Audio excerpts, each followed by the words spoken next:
What's up, everybody? It is I, Tevin Chapo. Friends call me Chop, and we are back with another episode of Chop Logic. Yes, sir. Thank you for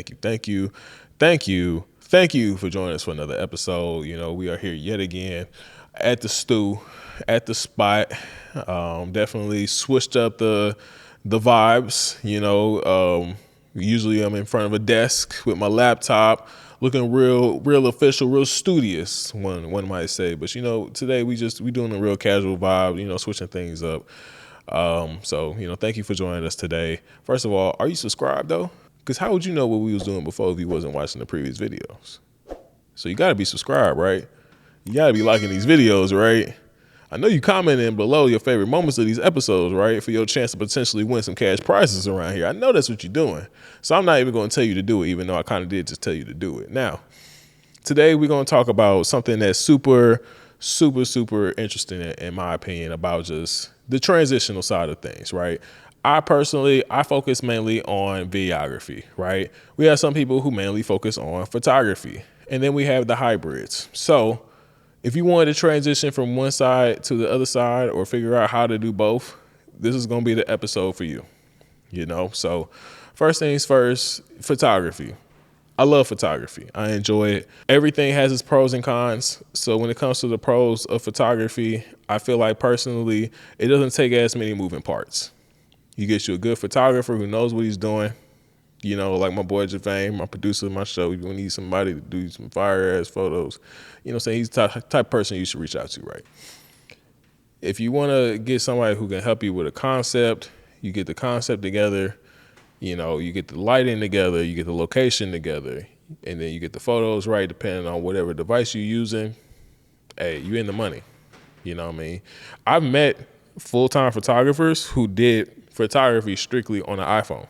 Like they did, what was that joint called? Boudoir photography on an iPhone. Yeah, and this was like years ago with the older iPhones. Yeah, like the joints with the yeah. You know what I mean? I ain't gonna name names, but he was a big heavy set black dude shooting a bunch of non-melanated women with cell phone photos, basically, right? So he'll get the light set up, kind of like what we do here. No flash or nothing like that. Just take a photo, you know, do the settings, whatever he need to do. Again, this is old iPhone, so you know the current iPhones, you can do like a portrait mode and all that, get the little shadow depth of field in the back and all that. Yeah, this is before all that. You know what I mean? iPhone wasn't doing that back then. You know what I mean? This had to have been like, I was in college still. This is like 2015, 16, around that time. Yeah, he wasn't doing all that. So I'm telling you, it's very interesting. But it is a thing to do if you don't want to invest in the equipment. And it's pretty, I wouldn't say easier, but again, just a lot less moving parts. You know, so that's definitely a pro, I would say, to photography. It's a lot more flexible for error. It's like, let's say if you were doing a video and you needed to get the video shots at a specific time of day, with specific people doing specific things, right? Well, if you get the takes wrong, or the time runs out, or if you're shooting outside, the daylight dims and things of that nature, you won't be able to go back and redo it. Like the time that you have to do the video is the time that you had to do the video. So those are things you always want to consider. But in photography, if you get the shot wrong the first time, just get it again. Realistically. And the cameras nowadays, you can take 100 photos in less than 10 seconds.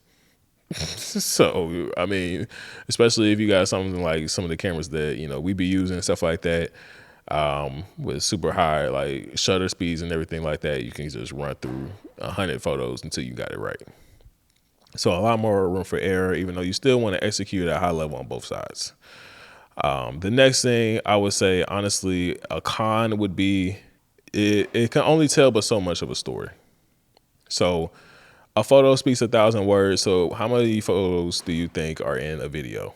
You know what I mean? So it's just kind of like, if you want to tell more complete stories, video is usually more of the way to go. But you can still tell pretty good stories with photos. You probably just need more than one, you know, more one setup and things of that nature. But you definitely want to make sure that you do that right. And then on the other side of it, videography. The pros of videography, like I said, for one, you get a lot more storytelling capabilities with videography, being able to express different things and how they happen, different events, occasions. You can get a lot more into it from videography, of course. A con, I would say, though, however, is that the editing process is usually significantly longer than it is to edit photos. Now, to be clear, there are a lot of photo retouchers who do great, amazing work in terms of being able to retouch photos and being able to just edit them to maximum quality possible, right? But realistically, people who do it at the highest level are only doing but so many photos.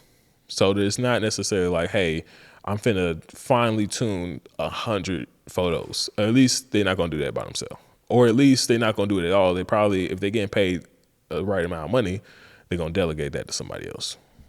So those are things that you want to kind of consider in the video editing process. It can be simple, it could be difficult depending on what it is that was shot and how it was shot. But it's just a lot more room for it to be harder because it's just a lot of things that are going into the video editing process. Adding music, adjusting audio, color correction, which is something you would do on photos and videos, but the color correction in video takes longer because of just how it was shot. Like I said, it could have been too grainy when you shot it, meaning that you were shooting it too dark, or it could be overexposed. These are things that are easier to fix in something like a Lightroom or Photoshop when you're doing photos, but not certainly as easy to fix when you're doing video. So the process takes more time, takes more fine tuning, more fine combing, things of that nature. A lot more effort on the video side.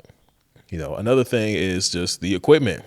It shifts, so there are cameras that can facilitate photos and videos. We facilitate and use a lot of these cameras in our own time to do various hybrid shootings, depending on what needs to be done. But, when it comes to like a strictly videographer camera, like a Blackmagic or a Red, things of that nature, these are real cinema cameras, like the ones that Netflix uses for their TV shows. And these, very expensive. They're very expensive cameras. So like to do video, it's more expensive than like if you were to get like a point and shoot camera that only did photography, or even a disposable camera, and you could just get some photos while you're traveling.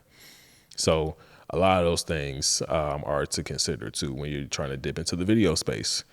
Now, in terms of being able to transition, the transitional side of things, it's really just a matter of preference and what it is that you have goals of doing moving forward, right? So like if you are a photographer trying to transition into doing more video-based work, for one, you got to ask yourself why.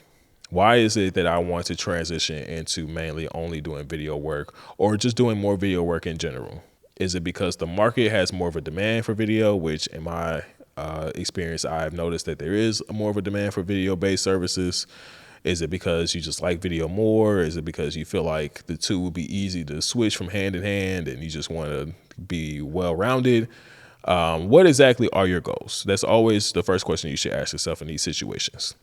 From there, you want to see what is it that you do or don't have that you can go ahead and test the waters with dipping into video. So do you already have a camera if you're doing photography? Well, most cameras who do photography also do video as well. They have video capabilities. So you want to make sure that you're taking the time to learn these things, learn the settings of the camera on both sides. It's certain nuances that you can get away with not knowing in photography that you may need to know in videography, especially if you're using a DSLR camera that can do hybrid shooting, right? So for instance, your frame rate. Frame rate is something you never had to worry about doing photography. But when it comes to doing video, especially on a DSLR, which is, DSLR pretty much is just like the common standard body base of cameras that people buy when they're doing a blend of photography or videography together.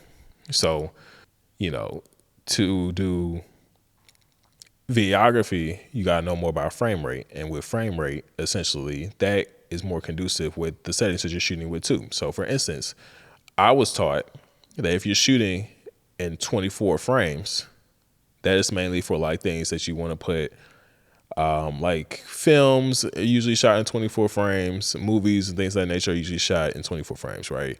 YouTube videos are sometimes shot in 60 frames. A lot of that comes from like slow motion. If you want to slow mo shots in the post production, you will shoot in a higher frame rate, like 60 frames, 120 frames, things of that nature.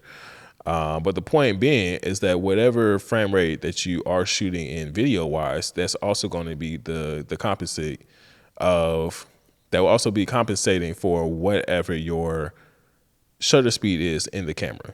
So for instance, if I'm shooting 24 frames in my camera, like I am right now, then my shutter speed is going to be basically double that, which is going to be, well, not double technically, but 1/150.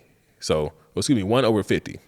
So again, it'd be 1/50 shutter speed, but it will also be a 24 frames per second, right? So we just double it. And the closest to 48 is 50 in DSLR bodies, because DSLR bodies don't shoot in 1/48.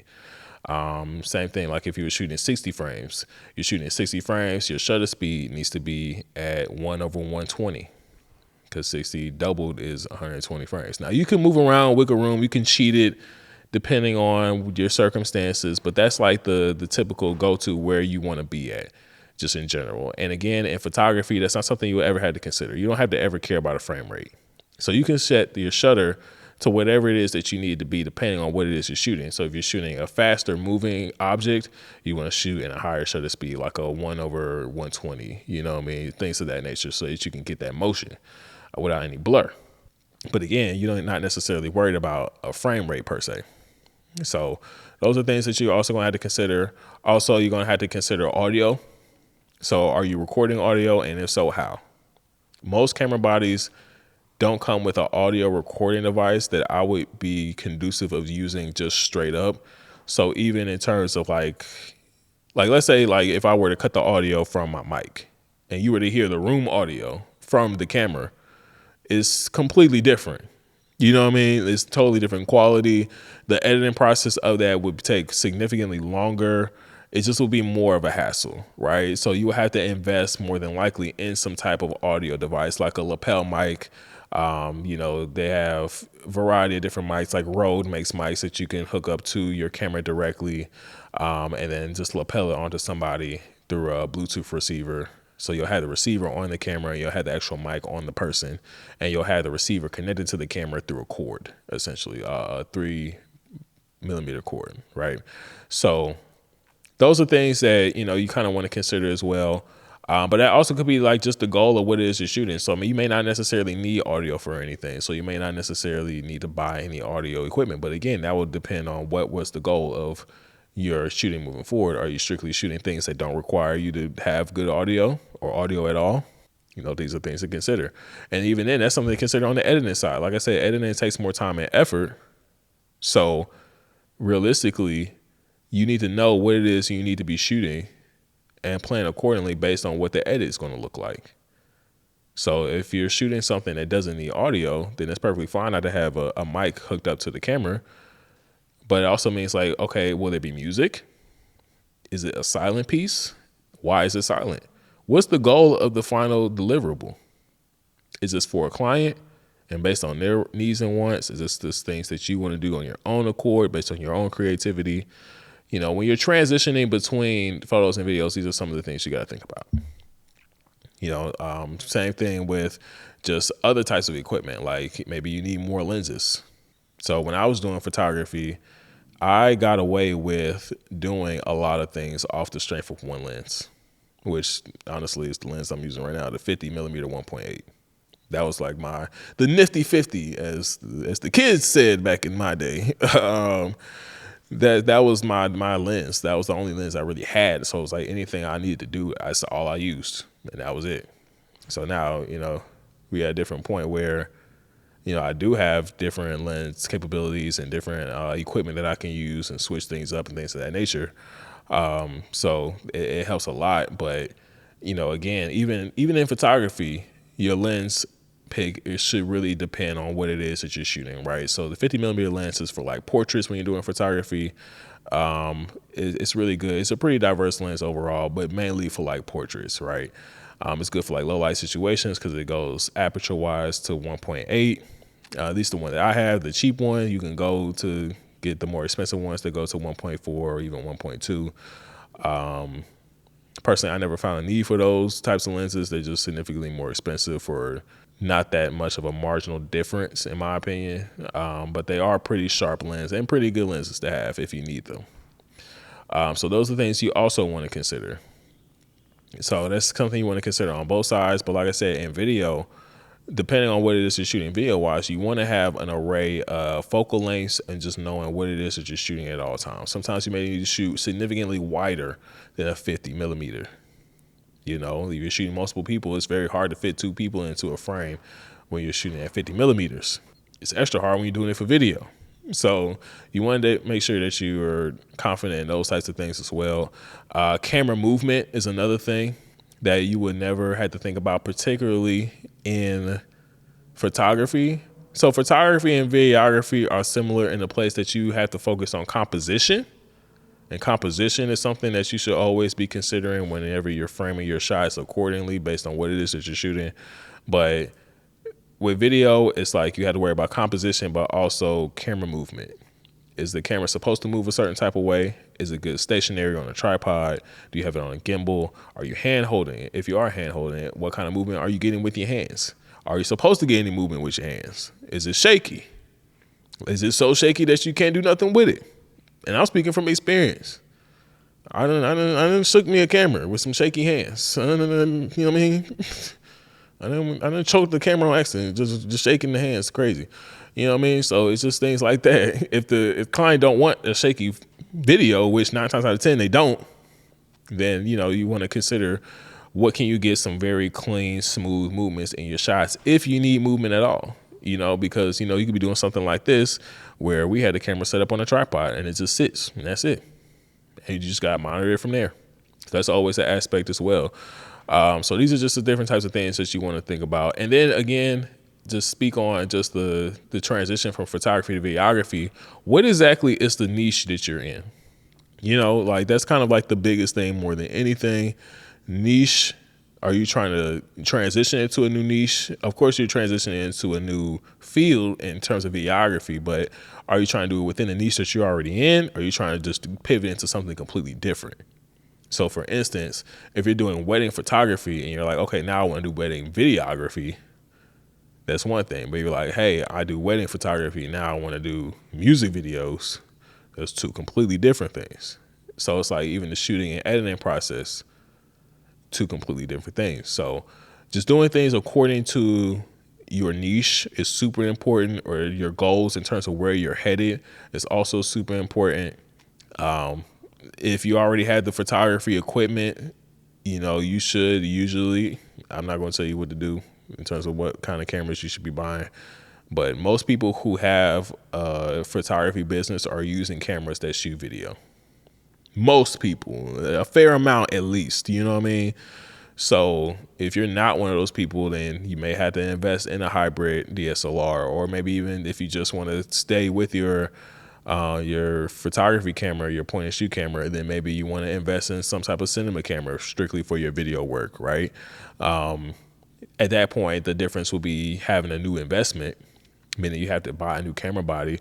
But most people usually buy cameras, whether they know how to use the video elements in it or not, have video elements in it. So they exist nonetheless. So it's just a matter of getting yourself acquainted with the settings, knowing the different things that you should do. Again, if you're shooting too bright or you're shooting too dark, it's a lot easier to fix in photography than videography, 100%.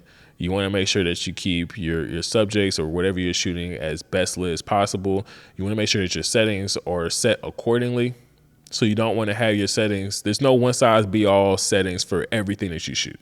Because even if you're shooting the same type of thing twice over, the settings in terms of location may be different. So thus the settings within your camera should also be different too. So that's something that you want to always consider. And that's for photography and videography. But like I said, if you get it wrong in videography, it's a lot harder to fix than it is in photography. So like if you shoot something that is If you shoot something that's overexposed on either side, honestly, it's difficult to fix. So if it's too bright photography wise, it will be difficult to fix that in post production. It will still look bright. But if you shoot too bright in videography, it's borderline impossible. And I mean like so bright where you can't even see the subject. So like anything that's just a little bit highly exposed can be fixed on both sides, but when it's like super overexposed to the point where you don't see anything going on, then it's just bad. It's just bad shots. And the same thing with anything that's too dark. If the video is so dark it's getting super grainy, maybe that's the look you were going for per se. And if that's it, then, you know, so be it. But if it's not the look that you were going for, then that just comes off as bad footage. And if it's too dark in post-production for photography, it's a lot easier to manage, especially nowadays. AI helps a lot with grain. This AI tool is for grainy footage as well, but it's not as detailed and easy to use as a lot of features that have been updated in the newer versions of Lightroom and Photoshop and things of that nature for photo editing. So it's easier to just make sure that you have everything shot as best as possible than it is to shoot some stuff that's bad and then try and fix it later when you're doing photos versus video. So again, just some of the things that you want to make sure that you're being mindful of is just the goals that you have when you're transitioning, and just, you know, the different types of things that you plan on doing moving forward, your future goals, and why is it that you are feeling like now is the time to transition. There is never really a set time when to transition. Honestly, I feel like to be well-rounded in general, if you are investing the money into a camera to do photography, you should have one that has video capabilities so that you can at least do some type of hybrid work on your own. And then honestly, you should be well acquainted with those settings on both sides. Even if it isn't in general, you may not know all the jargon or terms that come with videography, but you should at least know just the settings within your camera and what looks good and what doesn't with your eye and your camera that you use. And that will at least be the first step in transitioning. And then over time, you want to make sure that if you have any questions, comments, concerns when it comes to transitioning, that you just find help with people. You know, build a good community of people that you can reach out to, even if it's just one or two people that have expertise in the field and want to make sure that you succeed as much as you want to see them succeed, so that they can actually help you as much as possible. And I wouldn't say you got to, you know, bombard them with questions or feel like you got to be hitting them up left, right, and sideways, or feel like you need to be, you know, doing anything and everything for them just to get them to mess with you or rock with you. Just make sure that you're genuine and make sure that you generously give your time and attention to whatever it is that they have to say. Because they don't have to help you. You know, when I was learning photography, I didn't have nobody helping me. All right. And I'm even lucky for the handful of people who did help me in my videography journey. You know, so it's just one of those things. And then to the people who are transitioning from the other side, going from videography into dipping into photography, you should be able to take a lot of the things that you know in videography and apply it. Like I said, it wouldn't require any real movement or audio recording, and the editing should be relatively smoother or relatively faster than doing videography. You can do so many different lighting techniques in photography, like flash photography. You can do natural light photography, and you can also do like continuous light with photography as well. You can do a lot of the same things with video as well, especially if you have a DSLR body. But I found that, you know, it's a lot more flexibility, like I said, with doing those types of things in photos versus videos. But kind of just being aware of just like what type of settings you should be using. Again, shutter is really the main setting that kind of gets determined between photo and video. So when it comes to ISO and aperture, those things are pretty much relative and pretty much the same on both sides of the spectrum. But shutter and what the shutter is going to do for you is going to be different. So when you're transitioning from video to photo, essentially the higher the shutter speed should be dictated based on how much movement you think you're going to get in the shot. So if it's a subject where I'm doing portrait photography and they're not moving at all, they sit still long enough for me to get the picture, I can shoot that in a 1/80 shutter speed and be perfectly fine. But if it's somebody running, like it's sports photography or someone playing basketball, jumping, things of that nature, and you don't want any motion blur, then you're going to have to be somewhere closer to like 1/160 or things of that nature, right? But then again, like when it comes to like aperture, when it comes to ISO, like, you know, depth of field, a lot of those things still apply on both sides. So if you know what you're doing on one side when it comes to those types of things, whether it be you know how to apply that to videography, you should be able to do the same things, relatively speaking, in photography. You don't want to make sure, you just want to make sure that you're aware of the subtle changes that may come with that. Like I said, there's going to be no camera movement itself within photography. And, you know, it's a different ball game, right? So I would say don't take either one for granted. If you're on one side of the fence and you're trying to transition into the other, whether you are a photographer trying to dip into videography or you're a videographer trying to jump into photography, do not take either space for granted. Do not come at it from an aspect of knowing as if you know everything about it without doing anything for it. It's very easy to feel like you may know everything about it, but don't be afraid to relearn things that you even think that you know. Because even relearning it from a fresh perspective can give you more insight on how to be better at that specific thing. So, you know, that's pretty much it, you know, in terms of the different ways you can transition into photos and videos. It's not anything too crazy, you know, it's not anything super complicated, honestly. It's just a matter of getting out there and doing it and having the right gear. You know, honestly, your iPhone does all these things. I'm going to keep saying this till the cows come home. If you're getting started, do it on your iPhone first, all right? You can change your aperture on your iPhone. You know what I mean? Like, you can do all these things. So your iPhone is the easiest way to transition between photos and videos because every iPhone in the world does that. So things that you want to consider when you want to do this professionally, you can take a lot of those things that you learn from using it on an iPhone and apply it to a DSLR. And then anything that you don't particularly know that I didn't explain into this video will probably be strictly based on the camera body that you may have. So you might want to do more research onto what you're buying and make sure that you are actively using your equipment as much as possible to even be more aware of the different types of things that it can do.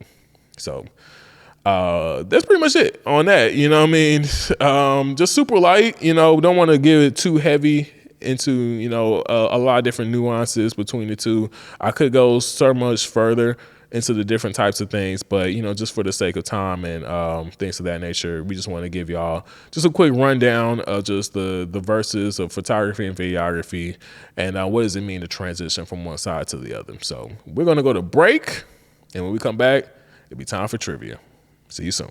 This video is sponsored by Chop House Media Group. Now listen, podcasting is hard, all right? There's a lot of moving parts to a successful podcast, whether it be the shooting side, the post-production side, the audio mixing and mastering, just having the right strategy and know how to even get this podcast in the right places and getting it into the right positions to get monetized. And that is where Chop House Media Group helps out at.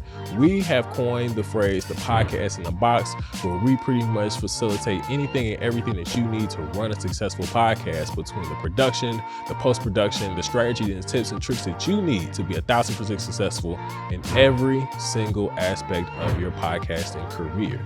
Now, if you are interested in being a part of this and making sure that you get your podcast to the next level, whether you are just now starting out your podcast or you are already in the podcasting field but want to take it to another level, be sure to hit the link below and schedule your free consultation with us to make sure that we get your podcast up and going further than you can ever imagine.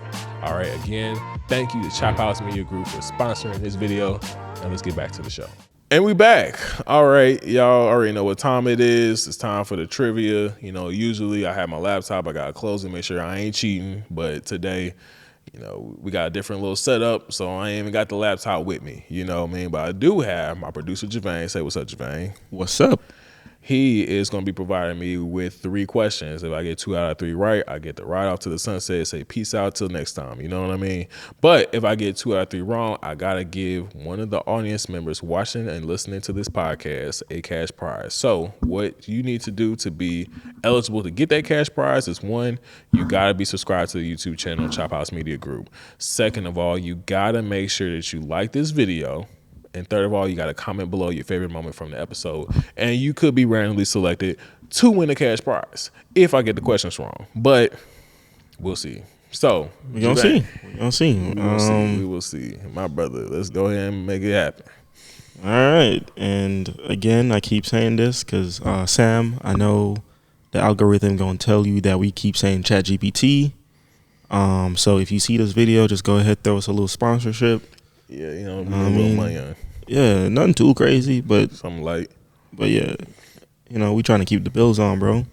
But yeah, let's go ahead, get into these questions real quick so we could get out of here. You ready, my boy? Yes, sir. All right. So question number 1. When filming, audio is just as important as video quality. What should a photographer turned videographer invest in early? A, an ND filter. B, a gimbal. 3, external microphone.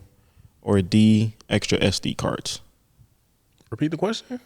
So when filming, audio is just as important as video quality. What should a photographer turned videographer invest in early? A, ND filter. B, gimbal. C, external microphone. Or D, extra SD cards. It's C just on how you frame the question, but it's also D. You should always be buying memory cards, regardless. I don't care where you at. That's true. Buy some memory cards every year if you're doing it yearly. But yeah, the answer is C though. C.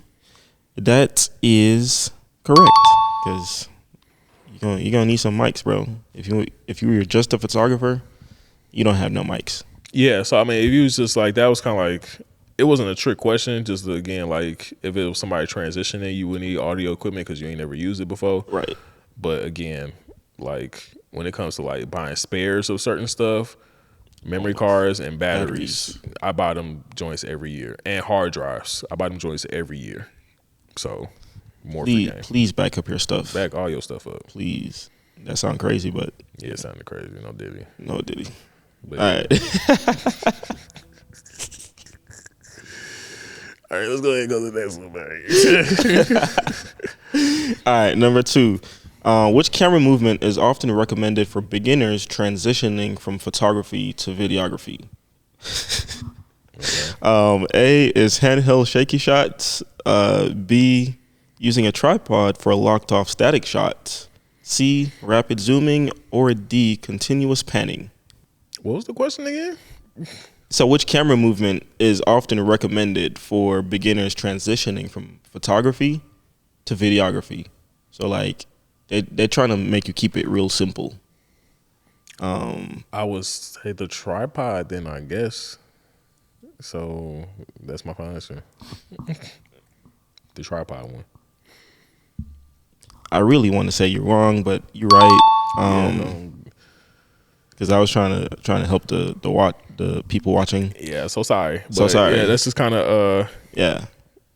Again, that's another one where it's like, I mean, it depends on what you're shooting. If you need panning and yeah, I mean, ain't nobody gonna ever say, "Hey, I need this extra handheld shaky shot right here. I need you to shake that mug and go crazy. I need you to." And if it's your first day out, I wouldn't be trying to do nothing too crazy either. Nah, I wouldn't do nothing crazy either. I would definitely put it on tripod. Things out. Yeah. But yeah, that's correct. Simple. That's correct. Cool. Using a tripod for locked off static shots. Oh, that just reminded me. I got something in the car for you. All right. Yeah. Let's figure it out offline. Yeah, because I said static shots, and then it just reminded me I had this thing to give to you for. That sounds crazy, but pause, no diddy. All right, next question, yeah, we just gonna move on, bro. Y'all see that one day, yeah. All right, number 3, final question. He already 2-0, so you know. Yeah, we still gonna run it though. All right, in a hybrid shoot, what's one thing you must consider when switching between photo and video on the same camera? So A is whether your lens is clean. B, the file naming system. C, separate exposure settings for each mode. Or D, Wi-Fi connectivity. It's got to be C, different exposure. For each mode? Yeah. That is your final answer? Yes. Your final answer is correct, and that boy went 3-0. 3-0, just in case you want to keep in score. If you didn't know, I can go for 100 more. Anyway, we ain't gonna talk about that. But yes, I got bars, man. yeah, I feel like I had a point I wanted to make to that. Read the question again. I feel like there was a point somewhere there. In a hybrid shoot, what's one thing you must consider when switching between photo and video on the same camera? There it is. If we doing one shoot and I need to do both, try to have 2 cameras. All right, because like that switching back and forth, that's a margin of error. Yeah. I mean, most cameras, the cameras I use will automatically, once you switch over from one setting to the other, it will just be in the setting you had it in last. When you off use the that rip. mode, yeah. So Yeah. that's one thing, but I don't know. Like I said, it would be ideal. Honestly, I would take it a step further. Hire somebody else to do one of those 2 things. Facts. And then you wouldn't even need 2 cameras. I know on like Sony cameras too, like we'll have like 1, 2, and 3 like as one of the options on our dials. Yeah. And so you could like preset those settings for that. So if you got to switch from video, you just go to video, and then when you go back to like 1, because you set it up for this shoot, it just automatically goes back to that setting that you needed. I feel like mine know your might- camera. Yeah, is what I'm mine saying. might do that. I don't Yeah. ever do that though. I'm not saying I don't know the camera. I'm just saying I don't ever preset settings to that capacity ever. Yeah. So Like, even if I for, had something, I would never do that. That's just me thing. yeah, so for all the Sony shooters that have that option on your camera, that's what that's for. Yeah. So Yeah, I'm fairly certain it's like you could use presets on the Canon for sure. I just don't do it myself. So right. but that's again, that. like if you were doing a major shoot that's paying you, you definitely don't. Or paying or not, just stick to one thing when you at a shoot. All right. Yeah. Unless it's like there's some specific reason why you're doing both. Like just Look. hire somebody else to do the one of the 2 Right. things you feel weaker in. Yeah.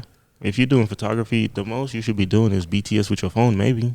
Like a Exactly. quick snap. But that still will be a second camera anyway. Right. At that point. So So it's however you want to play that. But yeah. that's All right. about it. Well, that's it.